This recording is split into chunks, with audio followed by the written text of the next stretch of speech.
And my first moment of spirituality that I really noticed was actually my senior year of high school. And I am a cradle Episcopalian. I was born and raised going to the same Episcopalian church in Virginia with my family. It was my community, I knew it really well. And then I went to boarding school in Vermont.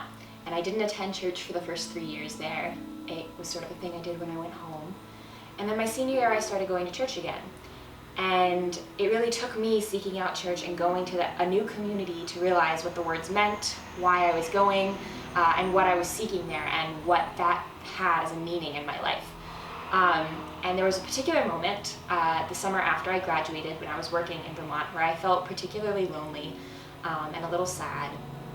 And I went to church almost out of habit one weekend, and I realized halfway through the service that I was starting to cry, and that I was trying to hold back tears in the middle of church service, which can get a little awkward.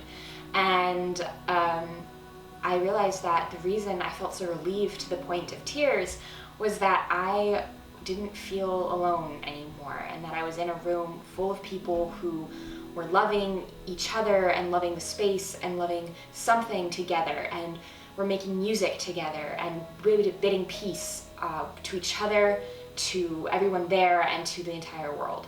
And that I was included in that, even though I maybe wasn't there all the time, I was welcomed.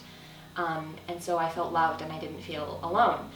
And, maybe God was someplace else, or maybe he was in there with all of those people, but I got a healing prayer after communion, and I was given a hug, and I think the person could tell maybe I was trying not to cry, and she just sort of said, she took me and she said all of the right things. She addressed a prayer, and she addressed it to God, but she didn't necessarily say it was to Jesus Christ or to any sort of specific God. And she said all the right things, and I walked away crying in church because I felt so loved by something. And that was sort of the first moment I had of spirituality.